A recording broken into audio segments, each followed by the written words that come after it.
Good evening, everyone. Thank you so much for joining Random House Summer Reads. This is the virtual launch of Random House's Summer Read series, and we're so excited for tonight's conversation on our favorite topic, discovering fantastic books. During this evening's event, we will be utilizing the Q&A function at the bottom of your screen. If you have a question, please feel free to ask it here, and Maris might just pull the question into the conversation. Please connect with other readers and guests using the chat function. We'd love to hear your thoughts, what you're reading, and how you're taking care of yourself during this difficult time. We just ask that everyone please stay respectful in the chat. Random House will also be providing the link to each of our panelists' books that are currently for sale in the chat. This event will be posted on YouTube, and we will send that link out to all guests in case you would like to rewatch or share with your friends and family. I am honored to introduce our moderator for this evening, Maris Kreizman. Maris is the host of the Maris Review, a literary podcast.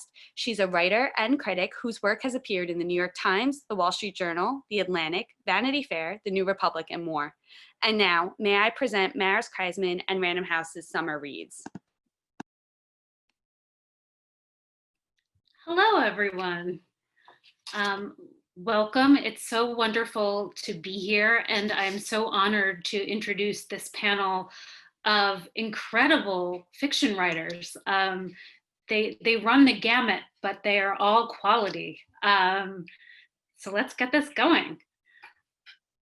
I will introduce them one by one, and then they can show their faces like a big surprise. Afia Atakora was born in the United Kingdom and raised in New Jersey, where she now lives. She graduated from NYU and has an MFA from Columbia University, where she was the recipient of the Dialba Fellowship. Her fiction has been nominated for a Pushcart Prize, and she was a finalist for the Hurston Wright Award for College Writers. Welcome, Afia. Ah, there she is.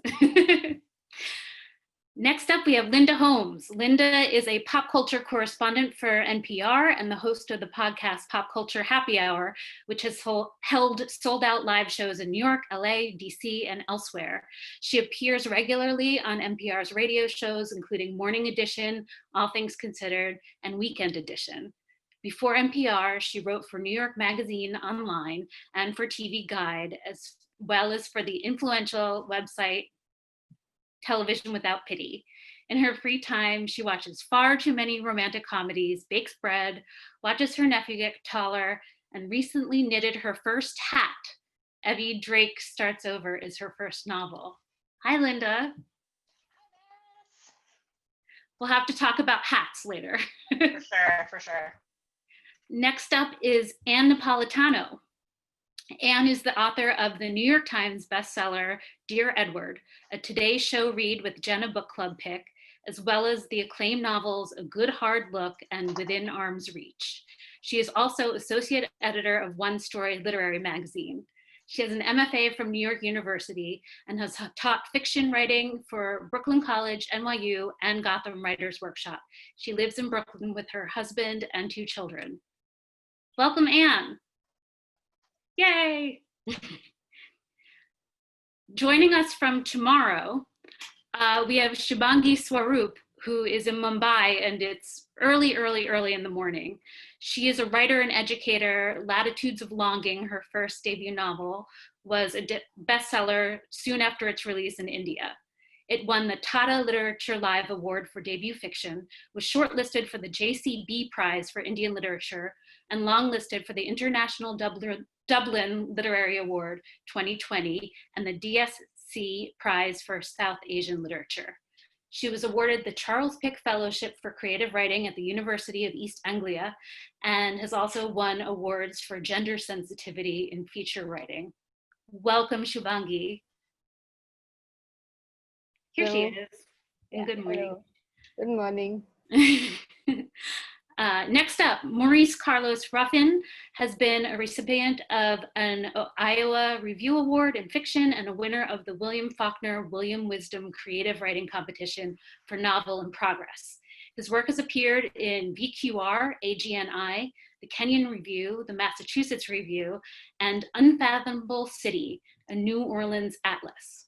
A native of New Orleans, Ruffin is a graduate of the University of New Orleans Creative Writing Workshop and a member of the Podunk Writers Alliance. Maurice. Hello, everybody. Hello. Okay. And last but not least, we have Curtis Sittenfeld. She's the New York Times bestselling author of the novels Prep, The Man of My Dreams, American Wife, Sisterland, Eligible, and Rodham, which have been translated into 30 languages. Her story collection, You Think It, I'll Say It, was a Reese Witherspoon book club pick. She is the 2020 guest editor for the Best American Short Stories.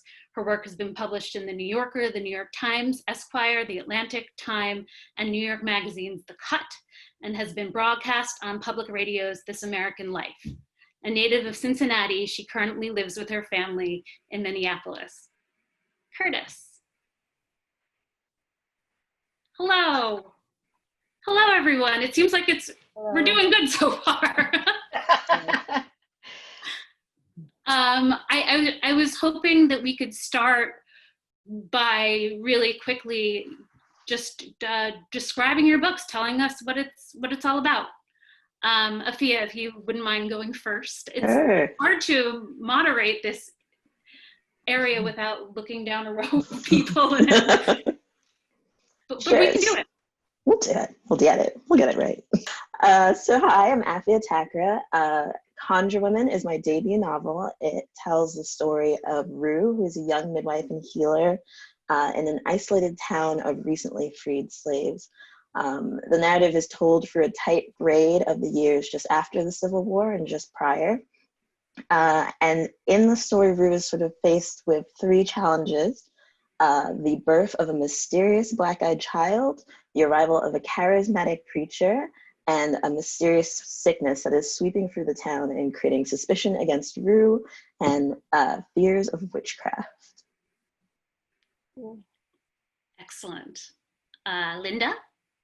Evvie Drake Starts Over is what you will commonly find treated as women's fiction, whatever that means. It is a love story and a sort of, a starting over story about a young widow who is struggling with kind of the public narrative of her marriage prior to the death of her husband.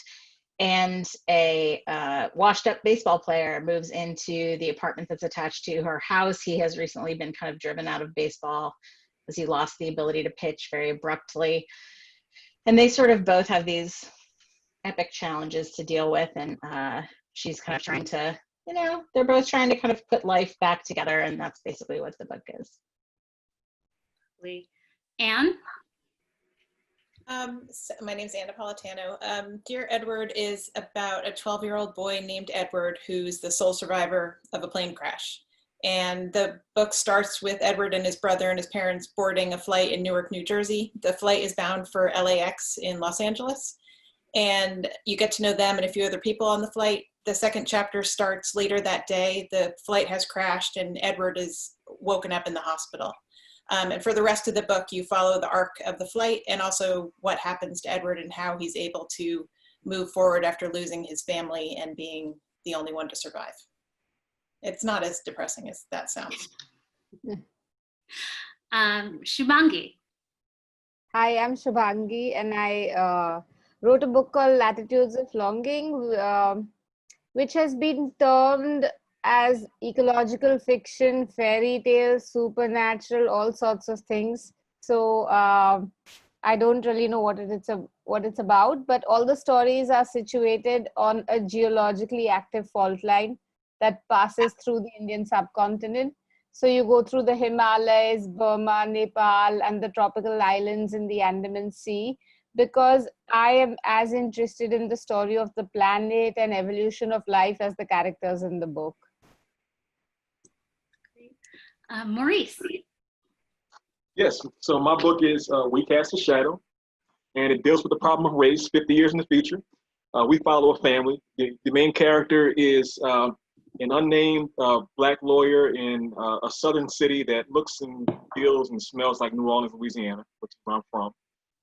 His wife is white, a mixed race son named Nigel, and Nigel can actually pass for white. And in this future where race has gotten a lot more tense, the dad decides to try to raise money so that Nigel can undergo a procedure to look less black. And one of the sort of twists that the dad is dealing with is that Nigel has a birthmark on his face that's very dark and brown. It's getting bigger and darker with time.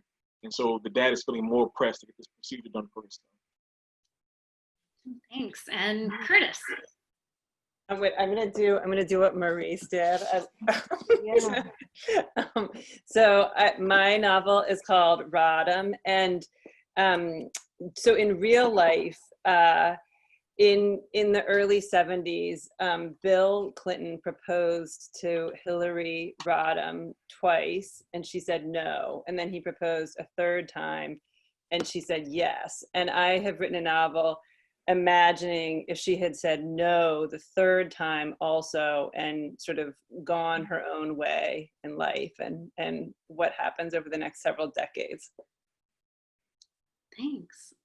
This question is for all of you.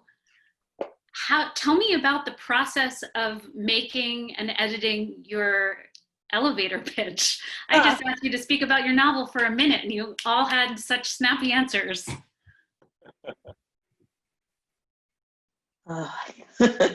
The elevator pitch is my least favorite. I feel like it's hard to distill when you're a writer. You're trying to get all these different stories into these, into each sentence, and so to have to narrow it down into one cute little clip is hard. It's an exercise in restraint.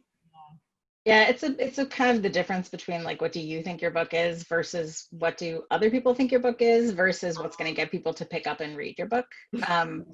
There are people who, if you describe a book, for example, in the case of mine, one of the reasons why I often call it a love story is that if you say that it contains a romance, people will not pick it up, who actually will find that if they pick it up, they will like it. So it's sort of a balance between, you always want to be true to what you do, and I would never want to kind of encourage that kind of negative preconception of romance writing, but at the same time I do actually think that I do actually think it contains some pleasures for people who don't traditionally think of themselves as writing romance. So it's tricky because you want to be honest about what the book is, but you also want to encourage people to give it a chance, and sometimes that does require a little bit of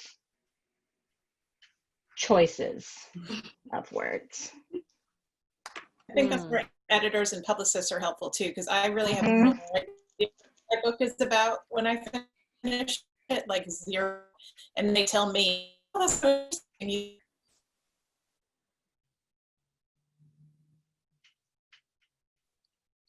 And still with us? Oh, yeah, I think, and I would add to that too. I think like of all the things that I was very opinionated about with the book, I was not particularly opinionated about either title or cover. And that's because I see those as primarily decisions meant to get people to buy the book. And that's not what my expertise is. So. Oh my God, yes.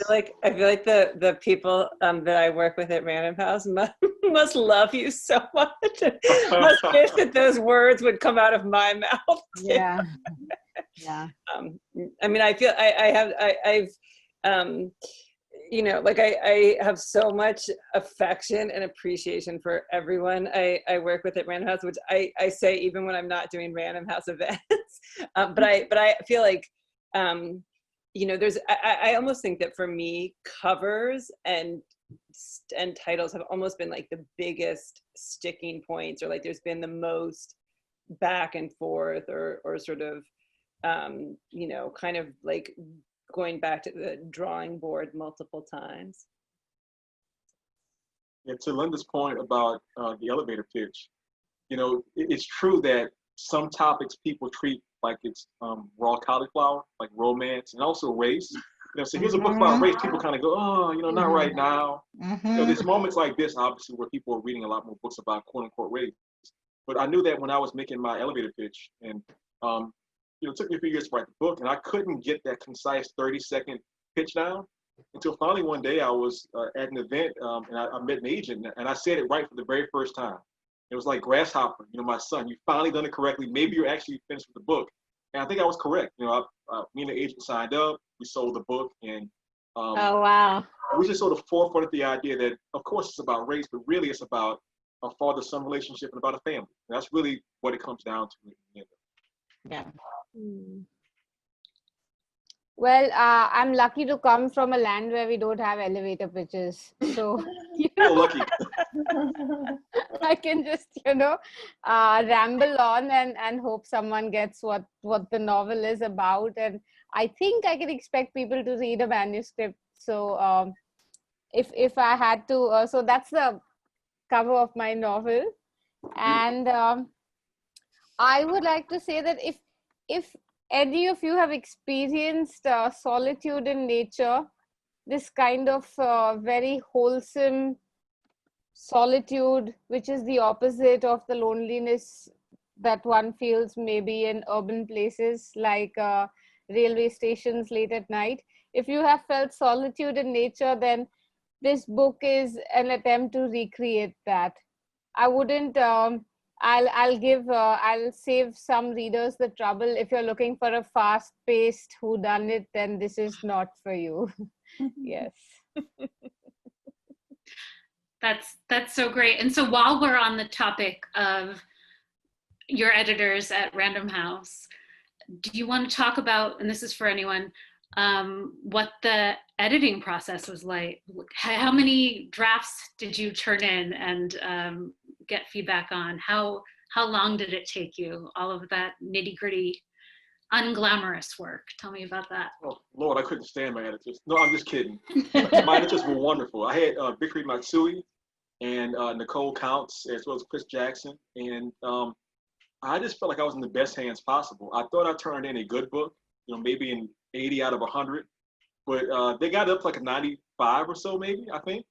And there was just so much care. I think that a good editorial author relationship is like a good marriage, a good romantic relationship. And I felt like they understood my personality type. I'm a recovering lawyer.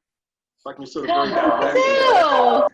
Oh yeah, it's like Linda over here as well. So I think when they sort of figured that out, if they would make suggestions, I would go, no, this is not going to happen. I have my own point of view, and I would sort of get calm and I would go, no, they're right. They have a point of view that's very helpful. So I'd make corrections, and there's maybe one big draft we went over together as a group, and I'm just very proud of what came out. I look at it now, I think, thank goodness I met these people, because they did a great job. Yeah, I've talked about the fact that I was not particularly I had training in a bunch of other things, and I had done a ton of other kinds of writing, criticism and commentary and things, but not really fiction as much. And so my attitude was I had a lot of confidence in my ability to write a sentence, and I had a lot of confidence in the story that I wanted to tell, but there were also a lot of structural things that, because I hadn't kind of studied and trained and done those things, I did need help with kind of mechanics of novels. So I worked with Sarah Weiss at Ballantine, who just was incredibly helpful about, this. She's so good about saying this work's just not working for me. And then I would try it again, and she would say, still not really working. And then if it wasn't working, it wasn't working. Eventually I would just decide. She would never really have to say look, we're cutting it. She would basically say if you can't make this work better, I think we should cut it. And then eventually I would get to the point where I would just give up. But I think, the work that I did with Sarah, in addition to with also Sarah Burns, my agent, was super important, changed the book a lot. There's a prologue to the book that is completely from editing with my editor and agent, and totally changes the shape of the book in a lot of ways. And in terms of numbers of drafts, I think I did, I handed in a draft, then I handed in a draft where I added a lot, and then we cut a lot. And so it kind of went it got bigger, and that got smaller again. And that's kind of where it ended up. And so I think we did three maybe major drafts, maybe 4.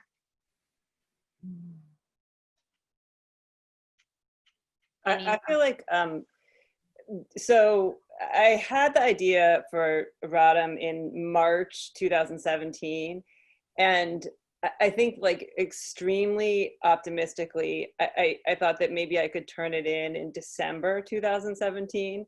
And just to jump ahead, I would say I turned it in November 2019, but I made it as painful as possible for everyone by saying well, I can't turn it in December, but I think I can turn it in March. And then I would say, well, I don't think I can turn it in March, but I think I can turn it in June. And so my editor is Jennifer Hershey at Random House. And I think, I mean, ultimately, when I finally did finish it, she gave me incredibly helpful feedback. But I think when I look back, and it does feel in some ways so recent that I think that I still, you know, like almost like I'll have more perspective on this 5 years from now. But I think that this is, for me, this was the most kind of ambitious and complicated book that I've written, and it's my 7th book. And I think that in many cases, and she had seen almost none of it, and so some of it was her, and it has a kind of strange premise. And so, but she would like almost like when I apologetically said like, and I'm so sorry, and she would kind of say like, I know you're working hard, you know, just like turn it in as soon as you can, and sort of say how excited she was. And I think sometimes, I think this is maybe the 4th book of mine that Jennifer has edited.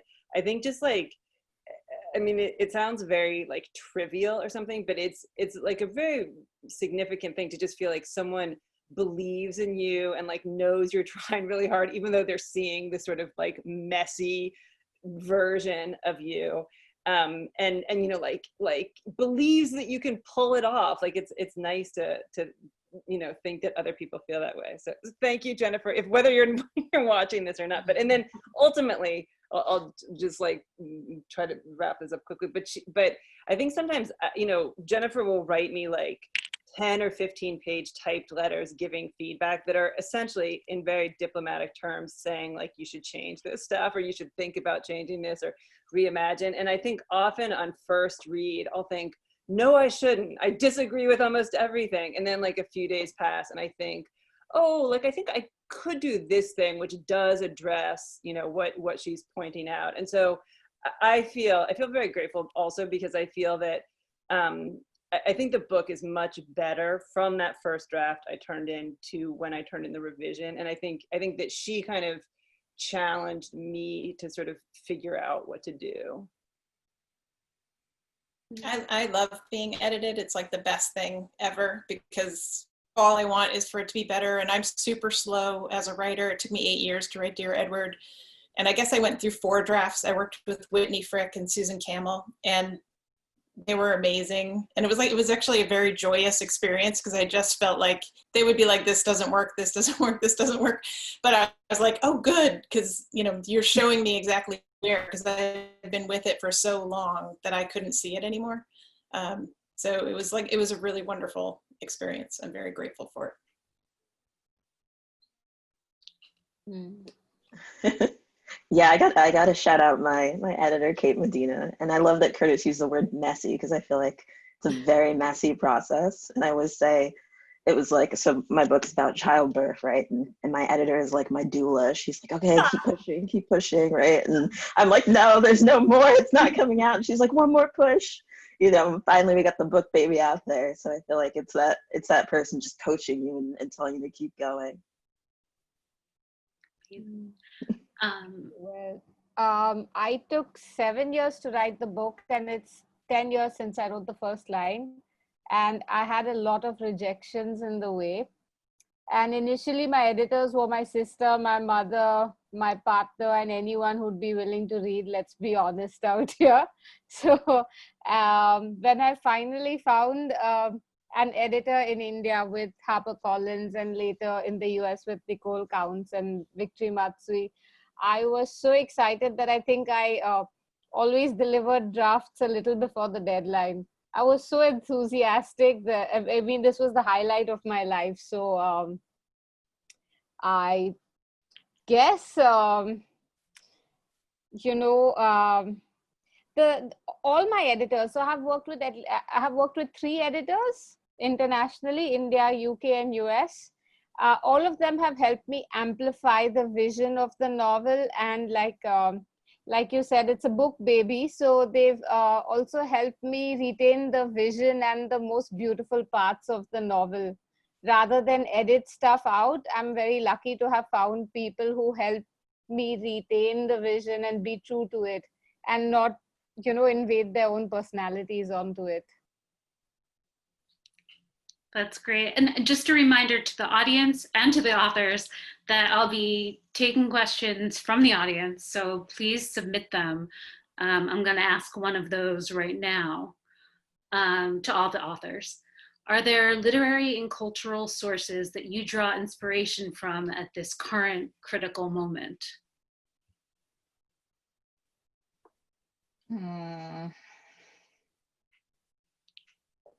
Someone can go first, come on. I think for me, it's spiritual sources more than literary or cultural, but by spiritual sources, maybe cultural and literary in another world, like the epics or something. I mean, how can you remain sane in this point without thinking about life and death and the meaning of it all? So if I can be honest, I had just delivered a child. My child has spent more time in this curfew than in the outside world. And it's really put me in a deeply spiritual spot where either I can nosedive into depression or I can maybe come out a stronger person. So I don't believe in God, but I don't know what forces are behind this right now. So I'm looking at spiritual texts. Yeah, I think, I've definitely struggled quite a lot in the last few months, as I think everybody has. And, I think I think a lot of us give the caveat that we really mean that, my situation's much easier than lots of people's. I'm still, so far, knock wood, I still have a job. I'm able to work at home. I've been incredibly lucky in that regard.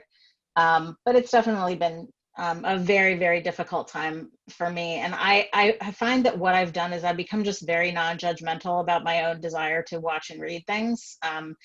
Fiction in some ways has been really hard for me to read. I don't know if it's because it's too intense or because it's too personal or something like that.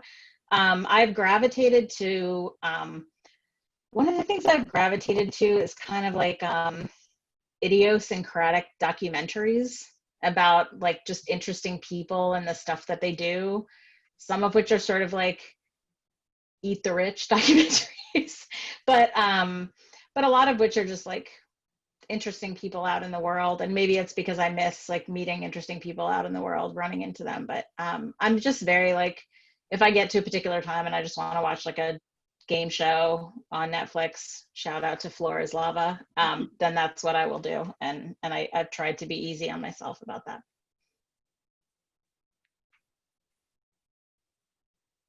I'll answer this.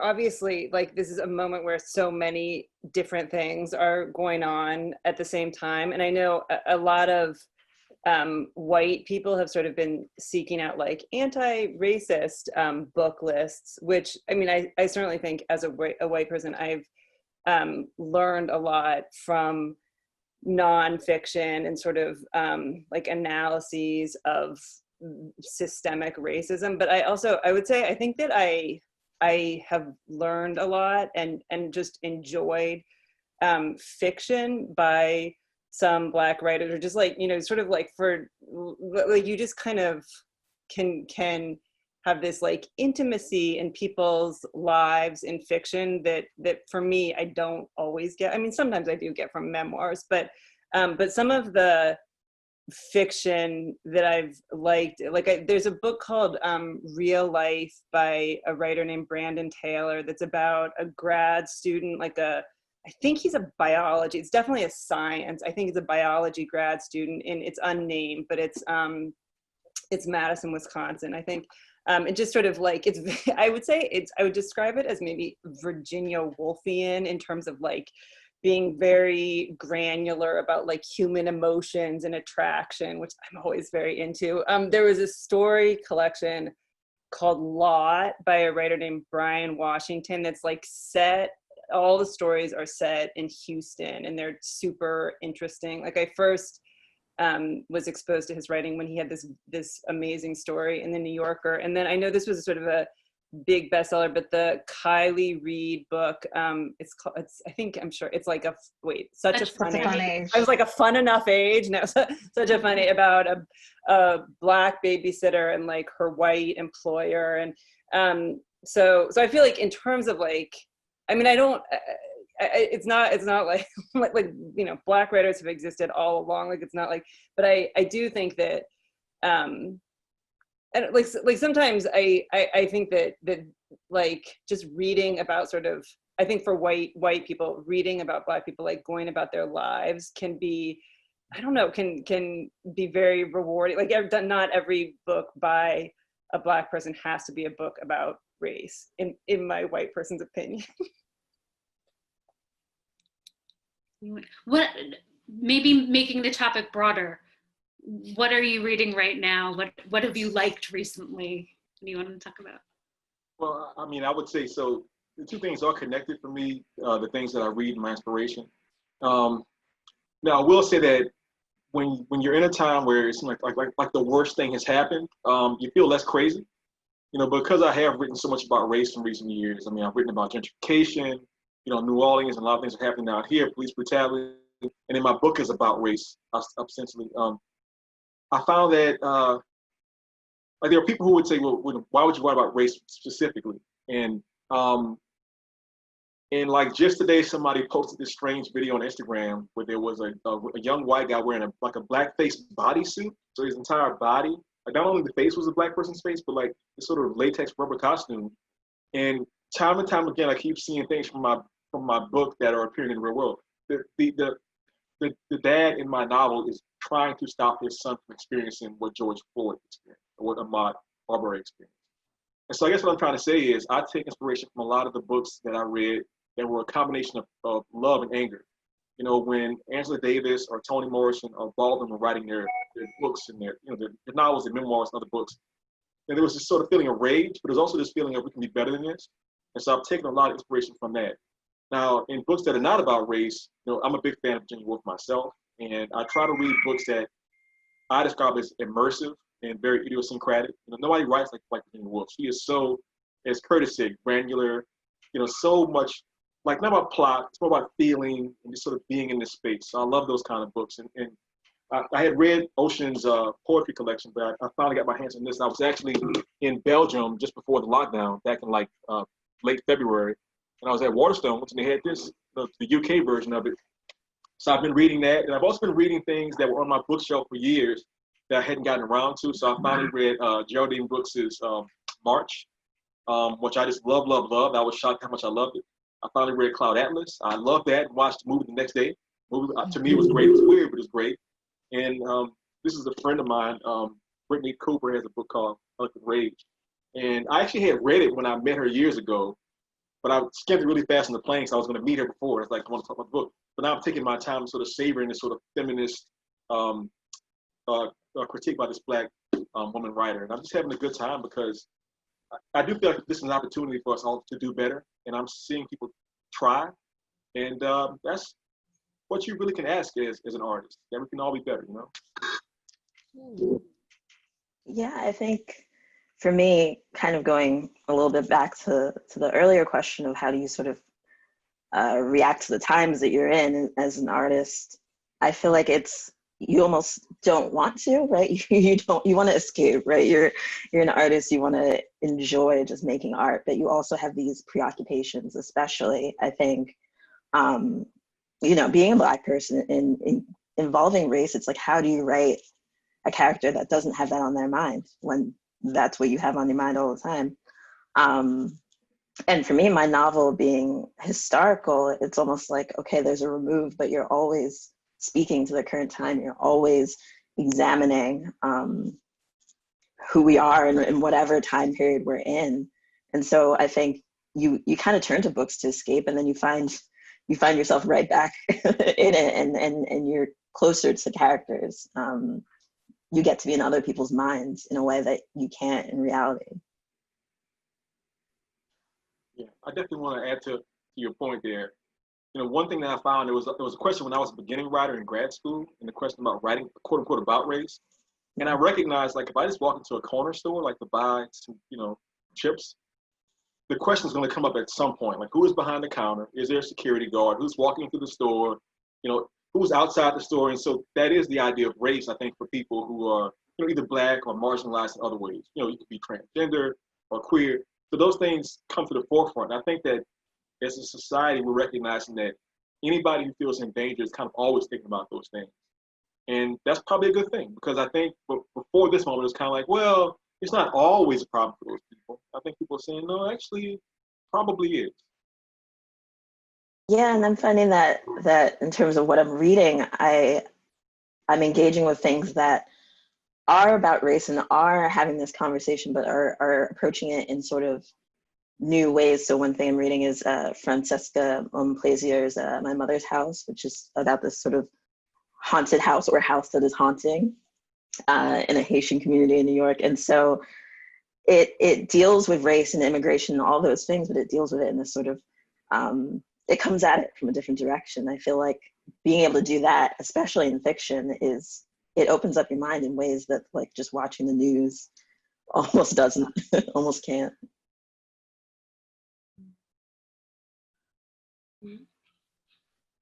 I'm paging through the audience questions. There are so many. How about, do you have any routines or rituals for when you practice? Oh, sorry, no. Do you have any routines or rituals you practice for writing? Specific songs, certain time of day, cup of coffee or tea, etc. I think there's normal life and pandemic life are two different things. It's much harder for me to read and write in the pandemic, if only partly because I have 2 kids and they're here all the time. And so now it's like catch as catch can. But I find everything is more intensified. It feels like all of our emotions and everything that's going on is so heightened in everywhere you turn. And also the solace that I get from writing, and when I can read from reading, also feels intensified. So I'm trying to make sure that I write every day for at least like 10 minutes, but more as I'm working on a new book, but it's more like a mental health initiative than it is trying to, you know, reach a deadline for now. Yeah, I'm pretty, I've been pretty like pandemic blocked, I guess. I just find it really hard to kind of settle my head down enough to write. I find, and that's really funny because like much of Evvie was written during like in I'll just say like late 2016, early 2017. Not the most relaxing time in the universe, but I find that now it's a combination of like, you know, just like struggling with the situation, but then also trying to figure out like, what do I want to say? Like, what do I want to say that I think is worth saying and thinking about and relevant? And so it's definitely very difficult. I do find that I happen to be one of those people who does not like to have music playing. I write better with silence. I write all over the place. I take a laptop, I write in the living room. Sometimes I write in the office, but like where I am now, but a lot of times in the summer, it's too hot, which is why I'm so sweaty. So yeah, I wish I had rituals that were reliable because I would use them. I used to have a few rituals. Like I had a Lucky pen for a while, like Lucky, very nice, the thick gel blue pen that I like so much. Now I lost it and I couldn't write for a while. And I said, Maurice, you can't do this to yourself anymore. So I've been like very anti-ritual. Like I don't write every day. I don't write with a certain pen in a certain spot. I just try and find some space that makes me feel good. Often in regular times, I go to a coffee shop, you know, here in New Orleans. And I like the big, you know, plate glass windows with the sun sort of washing in. And you can't feel much better than that. And certain stories require some music, some don't. And it's just kind of whatever works, I think, for me personally. I need a cup of tea. That's yeah. I mean, that's a non-negotiable. Even if it's cold, even if it's been there for like 4 hours, it needs to have some ginger, something good. And like I say, if you have to give me bad news, give it to me with a cup of tea. Give me anything but with a cup of tea. So that's my. It's not a ritual; it's a necessity. Yeah. How about on this topic, sort of, does writing energize or exhaust you? I guess, like, are you a writing introvert or extrovert? That's a new one.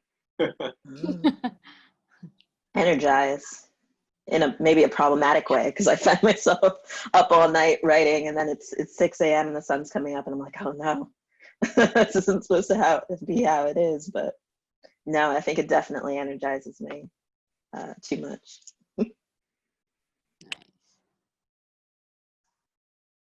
I think, And I guess has your energy changed, I guess, since the pandemic too? That seems like mine sure has.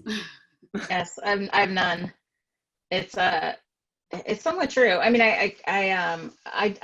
I agree. Usually I find writing really energizing. Right now I find it really energizing, but also it takes a lot out of me. It's like sometimes when I used to do like live podcast shows and stuff like that, we would talk about the transfer of energy, and that it's just like a transfer of energy from you to the audience, which is what makes it great for them. But it can like leave you in a great way. It can leave you feeling kind of emptied out. And that sometimes happens when I'm writing. If I'm very emotional about it, I'll wind up feeling kind of like emptied out, but like in a short-term way, whereas in a long-term way, it energizes me and helps me stay kind of connected. We appreciate the energy transfer, Linda. Thank you for giving my book a shout out on Pop Culture Happy Oh, Hour. I've been was so banging on shocked. about that book. I've been banging on about that book for like a year. That book, I've said this many times, that book knocked me on my ass, and I started talking about that book as soon as I read it. It was part of a very specific push on my part to read more fiction at a time when I realized that I had written but I still didn't have a great fiction reading habit just because of work and jobs and stuff. And that's one of the books that I picked up, and I was like, this book sounds super interesting.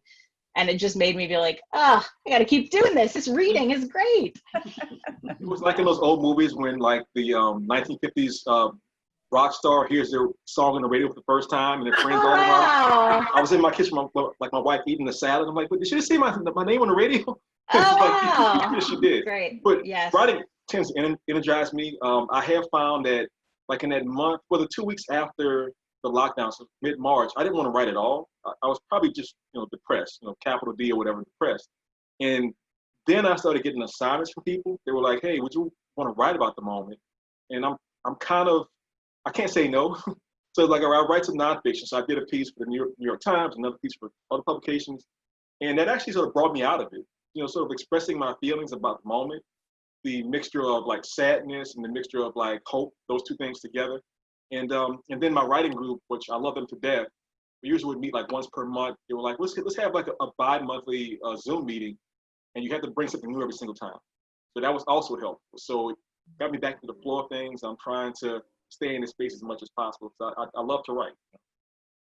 Maurice, is your writing group under normal circumstances? Is it all people in New Orleans? No, we started in New Orleans, but we have people all throughout the South, at least 2 people in California, I think somebody in New York, and I think somebody like in Scotland or something. It's like 40 of us.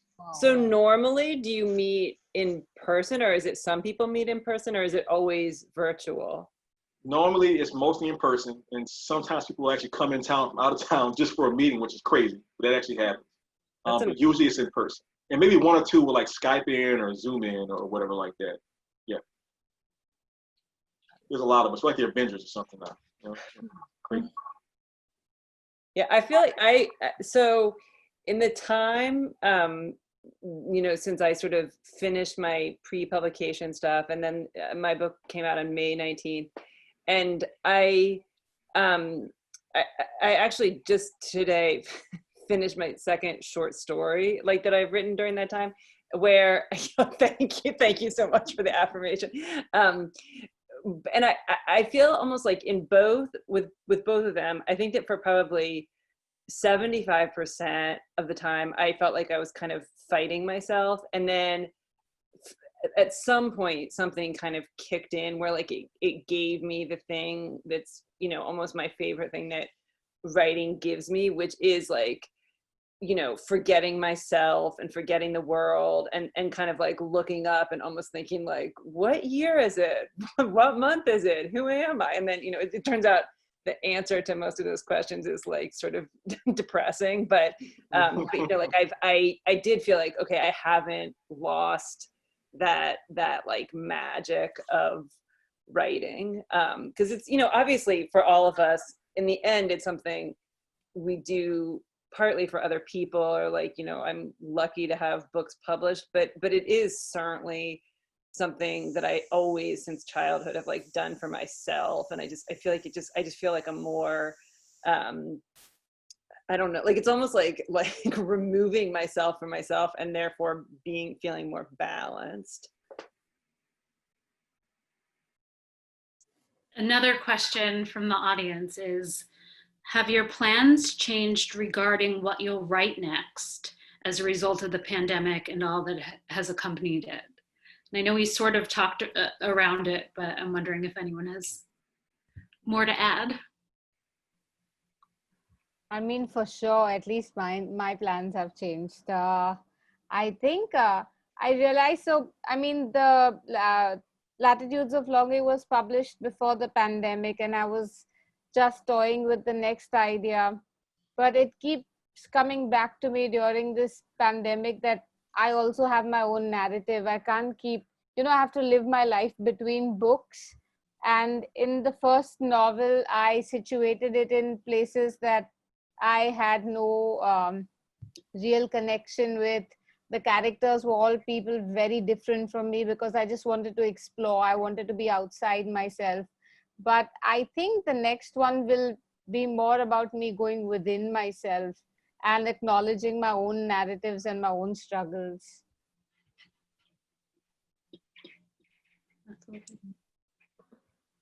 I wrote a novel about a mysterious illness, and it came out during a pandemic. So now I feel like I need to be careful about what I write, just in case. So I'll write something nice for y'all. Can you get us out of this? I'm working on it. No pressure. Write about a nice vaccine discovery. Yes. Be a good plot. Yeah, I don't know if my ideas changed yet or not. Like my second book is short stories, and that's coming out next year. But so my next idea was going to be this sort of century-spanning, almost Orlando-type book, Virginia Woolf, where you follow a character over centuries. But the idea was to tell a story of Black America. And then during the protests, I kept thinking, you could maybe just go ahead and like crank out a nonfiction book about this moment and what's going on, because I have been having this thought in the back of my head about how we keep having these sort of loops of time over and over again, going back to the same problem. Somebody gets shot, there's a protest, yada, yada, yada. And I feel like there has been somewhat of a failure of people to be radical enough, for lack of a better term. There's always this sort of both sides argument. And I want to say that although I respect so many of the leaders of the past who were like, let's just stick with it over time, it's going to get worked out, I want to say we should all be extreme about this. Human rights are non-negotiable. But that idea is sort of rattling around. And what I've told myself is that if I get mad enough, I'll write that before this other book. But I'm not sure yet. I'm going to start writing in August, I think. And we'll see how angry I am at that point, which direction I go in. I would read both of those. For the record, I would read both. Thank you. Anyone else? All right, how about, who's your favorite character to write in your book? This brings us a little bit more inside the world of your books.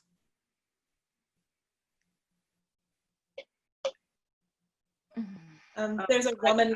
Oh, go ahead. Sorry, there's a woman on the plane in my book. There's a number of passengers that you learn about and get to know, and one of them is a woman named Florida, and she believes that she's had multiple lives, like sort of Shirley MacLaine style, and she's just like a force of nature. And I am shy and not a force of nature, and it's always like a lot of fun to write characters like that and sort of show up in their self and their voice. So she was probably the most fun for me. Yeah, I think it's those grandiose. Oh, sorry. No, I was just gonna say off that, I think it's those grandiose, like bold characters that are always fun to write. So in mine, I have Rue is the midwife in the main storyline, but in the past, her mother was the midwife and healer on the plantation. And so she has this sort of very magical, very curse conjuring sort of presence throughout the book of this sort of mysterious healer woman archetype. And I get to sort of unpick that and see what's behind sort of the performance and the trickster and the sort of larger than life woman, what's at her heart. And so I feel like that was fun for me to pick up. And I liked writing my baseball player. Oh, I'm sorry. Go ahead, Curtis. I'm sorry. I'm so sorry. All I have to say is Bill Clinton. That's all I have to say. Go ahead, Linda. No. The baseball player that I wrote, I think like particularly for a first book, I think I kept pretty close to the books that I like to read and often read.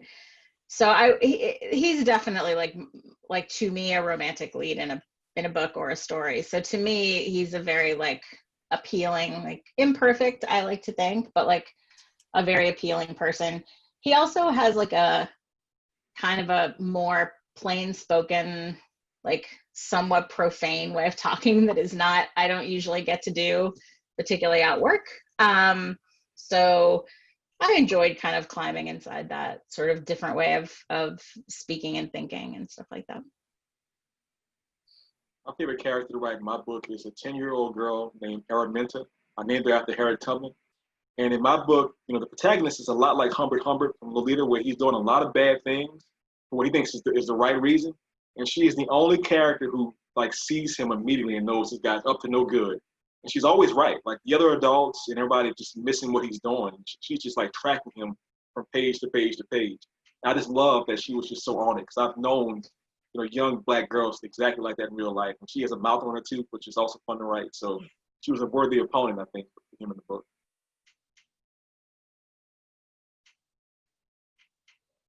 Well, I have a lot of ghosts in my novel, and I also have a Yeti, and I think that's been the most fun. It's great fun to write from a ghost's perspective, and just, you know, you can go anywhere you want and do whatever you like. And I do have a Yeti, and it was great fun researching a mythical beast and giving them characteristics and likes and dislikes. Amazing.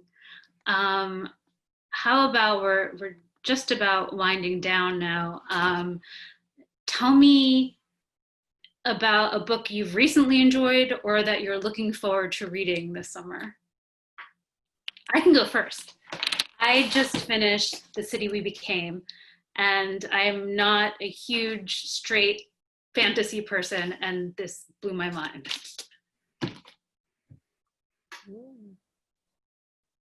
I just read One to Watch, which is by Kate Stayman London, and it is also women's fiction, so to speak, and it is about a plus size fashion blogger who becomes essentially the Bachelorette, and it's real smart about a bunch of different things. It's real smart about media. It's real smart about weight. It's real smart about dating shows. It's a really smart book. I enjoyed a lot.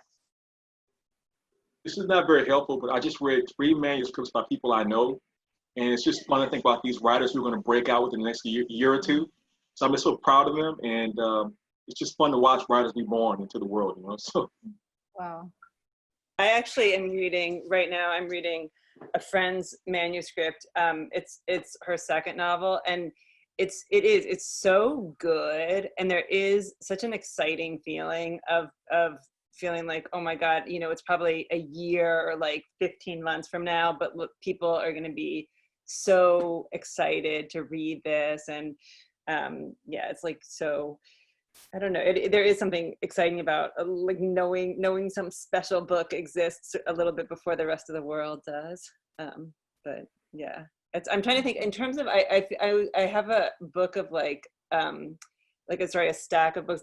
I think there's a book called, it's very kind of dark sounding, but I think it's called Notes on a Scandal by Lacey Crawford, which is essentially, it's a nonfiction account by a woman who went to sort of an elite boarding school in the late 80s, early 90s. And essentially, I think, investigated her own sexual assault almost like as an investigative reporter, and sort of, you know, and I think the school handled it very badly at the time. And someone, I feel like, even though I've heard that it's very acclaimed, it's such difficult subject matter that I wasn't sure if I should read it. And someone who didn't know that I had a copy in my house said, like, oh my God, have you, it's an incredible, incredible book. Yes, I was thinking of you when I read it, in fact, Curtis. Oh, really? Yeah, because of know boarding school. Yeah. But those late 80s, early 90s girls.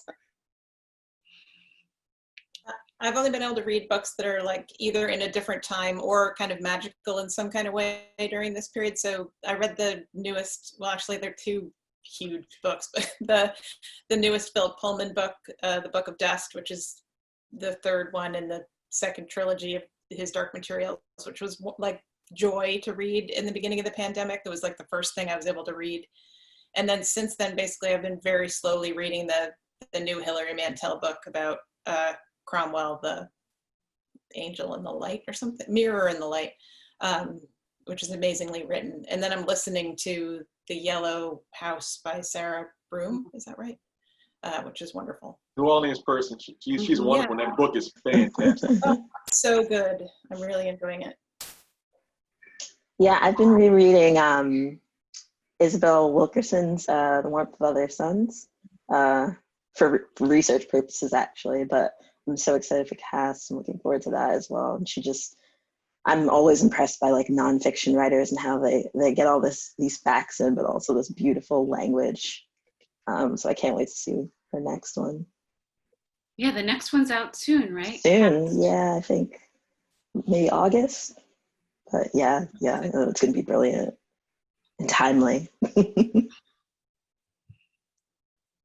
I'm looking for recommendations myself. So I'm taking notes of everything you guys are suggesting. I'll briefly say, based on your book, I think you'll like a book by Michael Zapata. It's called The Lost Book of Adana Moreau. I read it as a manuscript and I saw it come out. And it just has this wonderful feeling of being immersed in the spirit and in human nature. And it's a beautiful book. And also, Sahar Mustafa has a book called The Beauty of Your Face, which is also one I read as a manuscript that came out about early this year. And it was just a great book. Okay. Can you please repeat the first one? Michael Zapata. Michael Zapata, The Lost Book of Adana Moreau, and The Beauty of Your Face by Sahar Mustafa. Okay. Great covers on both of them too. Gorgeous covers. I love great covers. But a writer, an audience member just, did you guys see that? It just chimed in to say, like, to everyone, like, I love the beauty of your face. And at first I thought she meant like our Yes, like, Curtis, your face specifically. Thanks for noticing. I'm sitting so far back so you can't see. Your face is totally beautiful. That too. Well, I have enjoyed the beauty of all of your faces. And we've really used that book title. It's been such a pleasure. Please, if you're in the audience and you enjoyed tonight, buy the books of all of these wonderful, talented authors. They are such joys.